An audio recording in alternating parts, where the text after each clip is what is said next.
أعوذ بالله من الشيطان الرجيم. بسم الله الرحمن الرحيم. الحمد لله والصلاة والسلام على رسول الله وعلى آله وصحبه ومن تبعه وله. All praises be to Allah Azza wa Jal.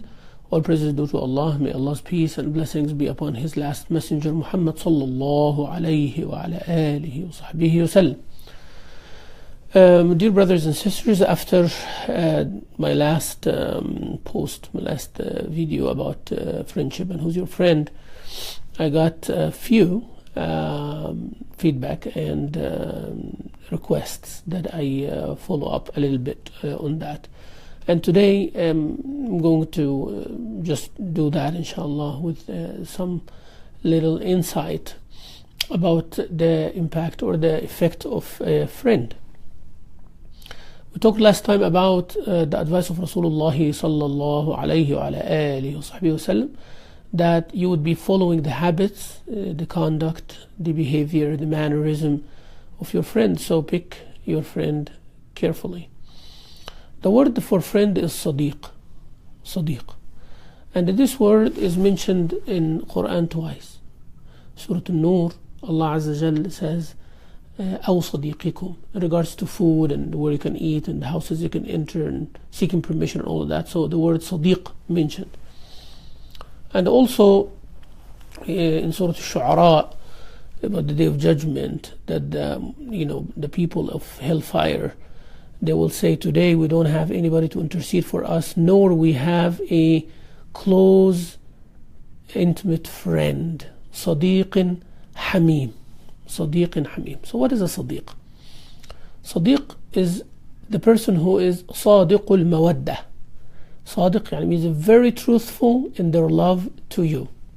They are very truthful in their love to you. It doesn't mean that they agree on everything you say or you do, but they are very truthful. So what defines the relationship with you is how much they love you and love you for the sake of Allah.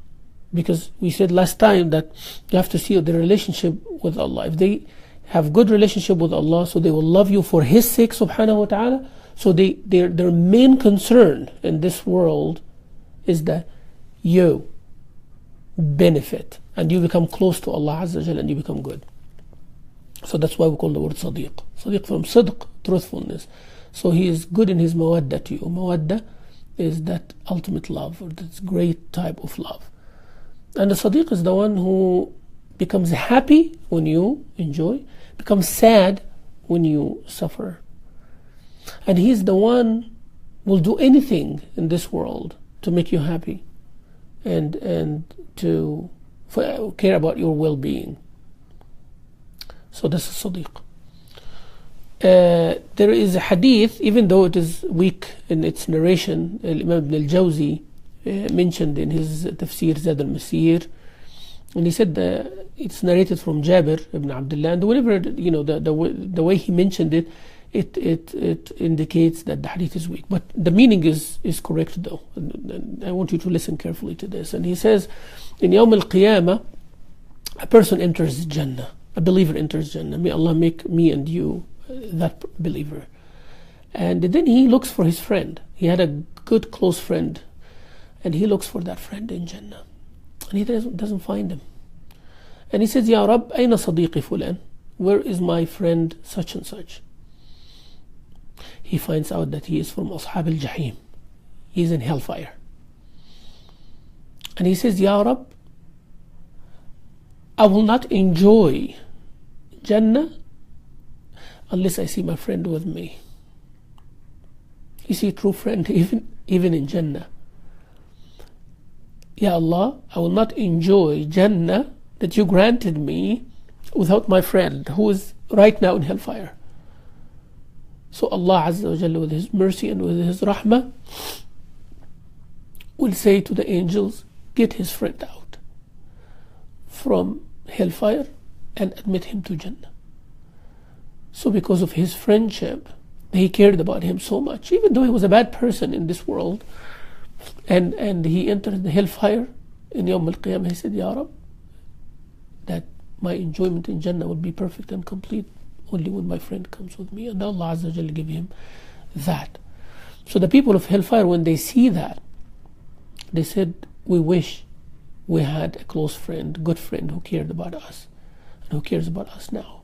فما لنا من شافعين ولا صديق حميم فلو أن لنا كرة فنكون من المؤمنين ومن المتقين. So they said, we don't have anybody to intercede for us, and people will intercede in Yawm al-Qiyamah. This hadith, as I said, the narration may be weak, but the meaning is right, because there is a hadith in Sahih Bukhari and Muslim, hadith of Abu Sa'id al-Khudri radiyallahu anhu, that Rasul sallallahu alayhi wa sallam said, do you have a doubt that you will see Allah in Yawm al-Qiyamah? He said, no. He said, you will see Allah Azza wa Jalla. Then the hadith continues and it says that the people of Jannah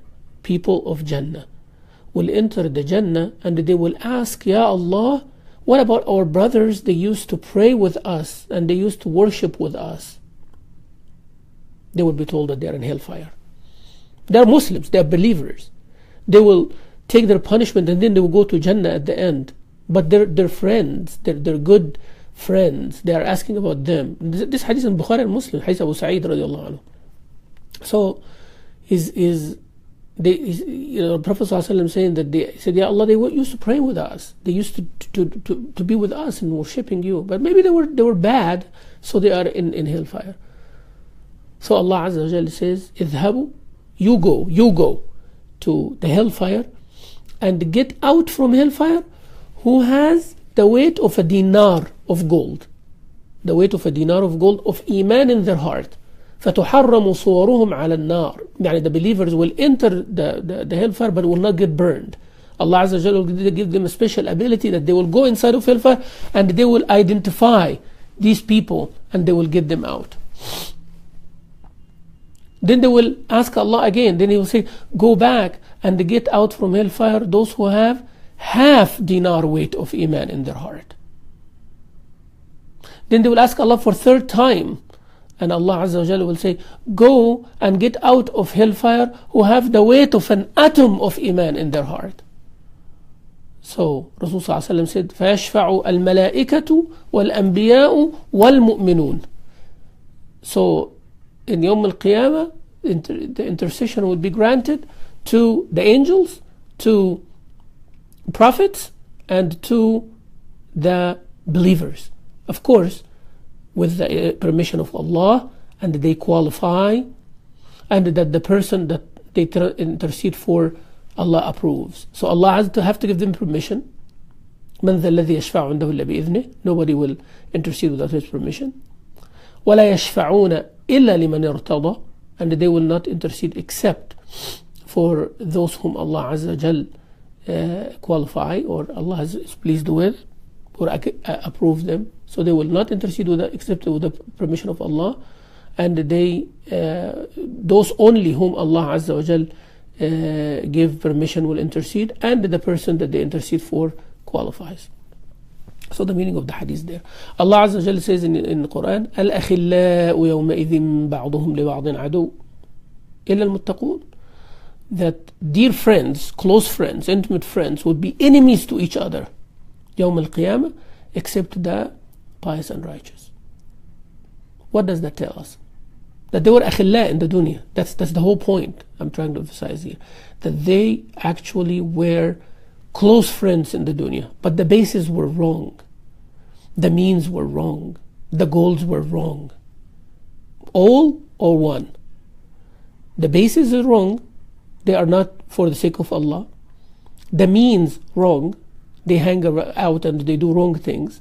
And the goals are wrong. They did not want to go to Jannah together. They were just enjoying the dunya. So they will become enemies to each other in Al-Qiyamah. They think that they're close. Oh, my friend, I love my friends. I'll do anything with my friends. What kind of friends? Who's your friend? Tell me who's your friend. I'll tell you who you are. Subhanallah. And إِلَّا الْمُتَّقُونَ, except the pious and righteous. They will be close to each other in Yawm al-Qiyamah, as we mentioned. They will intercede for each other. They will love each other. Subhanallah. Even there is another narration, interesting narration. I don't remember where I read it, in one of the books of tafsir. I think in Qurtubi, I don't remember, but it says that in Yawm al-Qiyamah there is a believer who had a friend, and that friend